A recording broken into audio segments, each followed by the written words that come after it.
The biggest games, the greatest players, and the largest payouts on the planet. The WPT is a series of international high-stakes poker tournaments that can turn amateur players into millionaires and make professionals into superstars. With millions of dollars on the line, it's time for these three players to live the dream of fame, fortune, and the one thing money can't buy, a WPT title.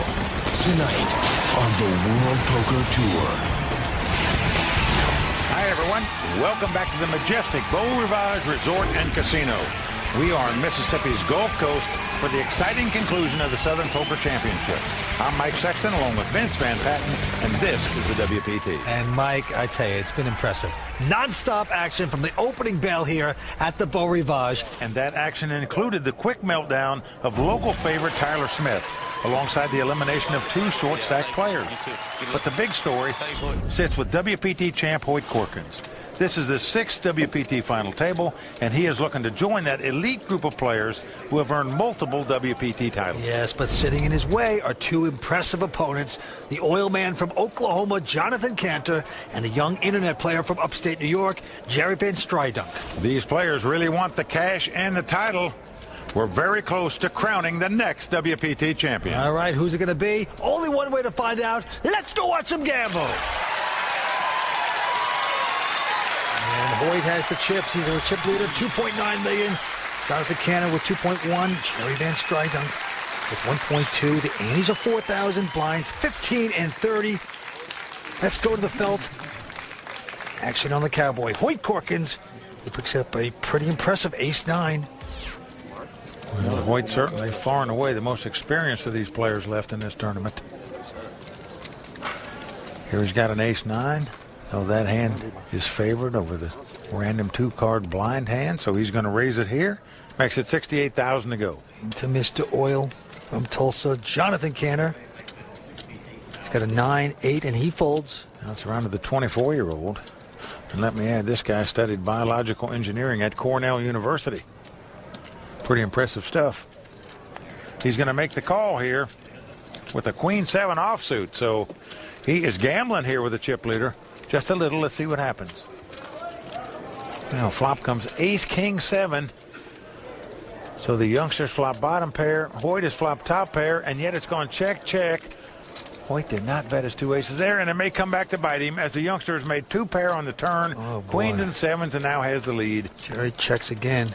Trying to trap here. Well, Hoyt's now going to bet, just in case his opponent just made two queens or has some kind of straight draw. Little does he know, he now has the worst hand. 120,000 into Jerry. He can just come right over the top of the guy, but maybe he's afraid Hoyt was slow playing on the flop by checking. Will he come back over the top, make him pay for it, get him out? No, he's just going to cool call. Well, he's just going to call with two pair. See what happens on the river here. I'm a little surprised he wouldn't raise there, but he didn't. Eight of spade comes off. Action on the youngster. Now look at this, Vince. He checked and called on the turn, and now all of a sudden he's going to lead out and bet on the river. 275,000. Now Hoyt's trying to figure this out. What is going on here? Guy didn't raise me on the turn. All of a sudden he's going to bet on the river. Now Hoyt's not liking the Vince, but this could very well be a curiosity call. Very irritating if you're Hoyt right now. And if you look over his right shoulder, you'll see Hoyt's broke cowboy cousin in the background. Oh boy. Well, 275,000. Hoyt's going to make the call. He's not going to like it. I just went crazy. Well, Hoyt said he went crazy. Not happy with the way he played that pot. There's the Jerry Birds right there. Yeah, Hoyt didn't bet this hand on the flop when he hit the two aces, and then he paid off the 275,000 on the river, so he's not at all happy with the way he played that hand. Good start here by Jerry. Taken down, at least in that hand, the great Hoyt Corkins. Well, action back on Hoyt. Again, he picks up ace high, this time at ace-5. Don't anger this cowboy. He certainly bungled the ace-9 a minute ago. Let's see what he's going to do here with the ace-5. Blinds 15 and 30. We're playing fast here in Biloxi, and he's going to raise it. 72,000 to go. 72. Well, the action on the Oklahoma businessman, who says, if there's one thing I want you to know about me, it's that I'm not related to Rodney Dangerfield. Does look a little like him, doesn't he? Something like that, and he folds. So back to the youngster again. This time he's got the 98 Olds. He's going to make the call. Why not? Just beat Hoyt a minute ago. Maybe he can do it again. Here he flops the open-end straight draw as it comes king 6-7. He's going to check. Hoyt again going to make the continuation bet. 80 grand. Oh, and look at this. The youngster's getting out raising chips, Vince.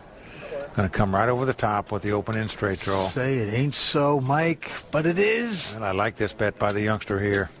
I like it because he's got a hand you could gamble with if you wanted to, but you're just trying to win it right here with the 9 high by coming over the top and raising. He's putting the old lasso right around the Cowboy's neck right now. Well, but Hoyt is thinking now, and if I move in on this kid, how would he like that? Hoyt, expert at moving all in to take down pots, but does he want to do it here? And he bungled up the last pot. Not happy with the way he played this one. Just going to sit back and give another pot to the youngster.